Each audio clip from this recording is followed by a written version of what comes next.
the Tudors Dynasty podcast. Welcome to This Week in Royal History, where we're exploring the world outside the Tudors, with royal history highlights from a variety of centuries. This week, the week of October 30th through November 5th. A Stuart by descent, Sophia Charlotte of Hanover was the great-granddaughter of King James VI and I. Her mother, Sophia of Hanover, was the daughter of King James's daughter, Elizabeth, Queen of Bohemia, and her father was Ernest Augustus, Elector of Hanover and King of Bohemia. She was born in 1668.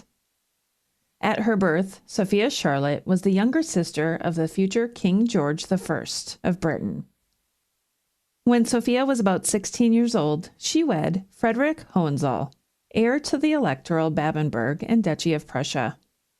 A few years later, in 1688, Sophia Charlotte became Electress of Babenberg.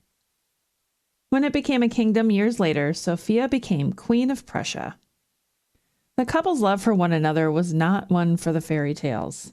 Sophia, it is said, did not have the love for her husband that he had for her. However, Sophia Charlotte and Frederick had 2 sons together. Their eldest, sadly, died in infancy.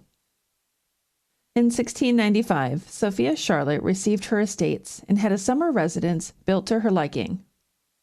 She lived independently from Frederick and had her own court. Frederick was only allowed to visit with an invitation. Her court was surrounded by philosophers, musicians, and important cultural figures. Sophia Charlotte died on the 21st of January, 1705, at the age of 36, after contracting pneumonia on a trip to Hanover to see her mother. Amelia Sophia Eleanor was born in Hanover in 1711 to George II of Great Britain and Caroline of Ansbach. Caroline had been a ward of George's aunt, Sophia Charlotte. Yes, that's the same Sophia that we were just talking about. But let's be honest, George was not yet king, nor had he been styled as Prince of Wales at the time of Amelia's birth. That would not happen until 1714, when her father became heir to the British throne, when her grandfather became George I, at the death of Queen Anne in the Stuart Dynasty. Amelia and the family moved to Great Britain and lived at St. James's Palace. In 1722, her mother had her and her sister inoculated for smallpox, which was a progressive idea at the time. In 1727, her father became king, and she lived with him until his death in 1760. Amelia was considered a possible bride for the Crown Prince of Prussia, but it never happened. She remained in Britain, where she became Ranger of Richmond Park and gave generously to charities. Amelia caused quite the stir when she closed Richmond Park to the public and only allowed a few of her closest friends to enter, in addition to those with special permits. Amelia died this week in 1786 at 75 years old in a home she owned in Cavendish Square, London. She was the last surviving child of George II and was buried at Westminster Abbey. Interesting fact. Amelia Island in Florida and Amelia County in Virginia are both named for her. Imagine having Henry II and Eleanor of Aquitaine as your parents, and you're not one of their many sons, but a second daughter. This was the fate of Eleanor of England, future Queen of Castile, who was clearly the namesake of her fearless mother. In 1170, Eleanor married Alfonso VIII of Castile, and they had 12 children together, though not all lived to adulthood. Eleanor, like her mother, was politically active and was given direct control of lands, towns, and castles throughout the kingdom. Her husband Alfonso even specified in his will in 1204 that if he should die, Eleanor should rule as regent for their young son.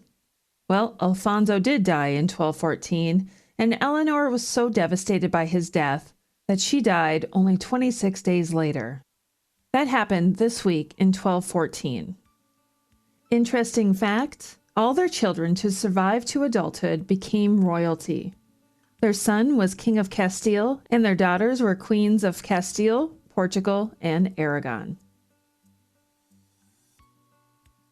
After many generations of marrying some of their closest relatives, the Habsburg family had no idea what damage they had done.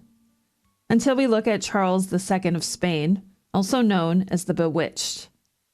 Charles was the final Habsburg ruler of Spain, primarily because he was unable to have children. Charles was born on the 6th of November, 1661, to Philip IV of Spain and Mariana of Austria. His parents were uncle and niece. Charles suffered ill health from birth, as one can imagine, and it was thought to be from years of constant inbreeding in the family. Francesco Niccolini, a diplomat to Portugal, described the 25-year-old Charles II as short rather than tall, not badly formed, and ugly of face. He also said he has a long neck, a long face that curves inwards, and the lower lip typical of that of the House of Austria, aka Habsburgs. He also said he can't straighten his body. Rather, when he walks, he curls up against a wall, a table, or something else. Niccolini goes on to say, his body is as weak as his mind. Occasionally, he shows some intelligence, memory, or liveliness, but not now. In general, he has a slow and indifferent demeanor, clumsy and indolent, appearing stupefied.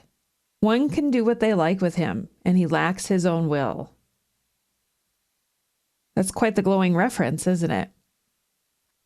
Charles married Marie-Louise d'Orleans in 1679, and their failure to produce children was blamed on her. No surprise, as it's always considered an issue with the woman. Let's look no further than Henry VIII. Marie-Louise died in 1689, and Charles then married Maria Anna of Neuburg, who was one of 12 children. She was sought after due to the fertility of her family. They would also have no children. Due to Charles's constant illnesses, the succession of the crown was an important issue to handle. Charles named his nephew, Joseph Ferdinand, as his heir, but he died in 1699. When Charles died this week in 1700, at 38 years old, the War of Spanish Succession began between the Austrian Empire and the French, who each had their own candidate for the throne. Edward IV and Elizabeth Woodville's story is one for the ages. Whether or not the story of Elizabeth waiting by a tree to ask the new young attractive Yorkist King of England for help is unclear, but we do know that the two loved one another. This week in 1475, Queen Consort Elizabeth Woodville gave birth to their 7th child and 5th daughter. They called her Anne. Anne's father, the king, died in 1483, and her uncle, Richard III, took the throne. During his reign, Anne was betrothed to Thomas Howard, future 3rd Duke of Norfolk, whose family was close to the king. This betrothal was renewed after 1485 when Richard was killed at the Battle of Bosworth, and the new king, Henry VII, came to the throne. Anne then became a lady-in-waiting for her sister, Queen Elizabeth of York. Anne and Thomas Howard were married in February 1495 at Westminster Abbey. They had at least one son who died young. Anne was close to her sister, the Queen, and carried the chrism at the baptism of her nephew Arthur and her niece Margaret. Anne died on the 23rd of November, 1511, at the age of 36. Thomas Howard would later become the 3rd Duke of Norfolk, but Anne was not alive at that time and was never styled Duchess of Norfolk. As one of the possible illegitimate sons of a Dowager Queen and a Tudor, Edmund Tudor made his own mark on history as the father of King Henry VII. Edmund was born to Owen Tudor and the Dowager Queen Catherine of Valois, widow of Henry V, on the 11th of June, 1430, in Hertfordshire. It's accepted that his parents were married by 1429 or 1430, as Catherine left her young son, Henry VI, and Owen was granted the rights of an Englishman in 1432. In 1437, Edmund's mother died, and their father was imprisoned. He and his younger brother Jasper were placed in the care of priests for their education by Henry VI, and Henry took them and their father into his household. Edmund was created Earl of Richmond in 1449. He also received lands and estates and held precedence over others at court. In 1455, 25-year-old Edmund Tudor married 12-year-old Margaret Beaufort, heir to the Beaufort fortune and a descendant of John of Gaunt and the House of Lancaster. In 1455, the Wars of the Roses began, holding the House of York against the House of Lancaster for the throne of England. Edmund was sent to Wales to enforce the king's authority, where he was captured by Yorkist factions in August 1456. Imprisoned in a castle, Edmund died this week in 1456 after contracting the plague, leaving behind Margaret, who was 7 months pregnant with the future King Henry VII of England. King George III of Great Britain is the third longest reigning monarch in British history. George and his wife, Charlotte, welcomed a daughter this week in 1777. They called her Sophia. Princess Sophia was raised with her younger siblings and was well educated. However, George III disliked the idea of his daughters marrying and sheltered them in living conditions that they referred to as the nunnery. Of their 6 daughters, 3 marriages took place. The first daughter to marry was 31 years old at the time of her marriage. Although she never married, Sophia was rumored to have given birth to an illegitimate son in 1800 after an affair with a Major General, Thomas Garth, an equerry to George III.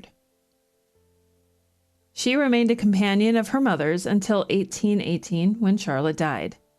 At that time, Sophia and her 2 unmarried sisters were finally free to live as they liked. However, they were too old to marry. She then lived at Kensington Palace with her niece, the future Queen Victoria. Sophia began to lose her eyesight in 1832, and 5 years later, she was completely blind. She died on the 27th of May, 1848, at the age of 70, with her sister Mary by her side. And that concludes this week in Royal History. I'm your host, Rebecca Larson. Until next week. Thanks for listening to this episode of the Tudors Dynasty Podcast. You can follow and support the Tudors Dynasty Podcast on Facebook, Twitter, Instagram, and Patreon @Tudors Dynasty.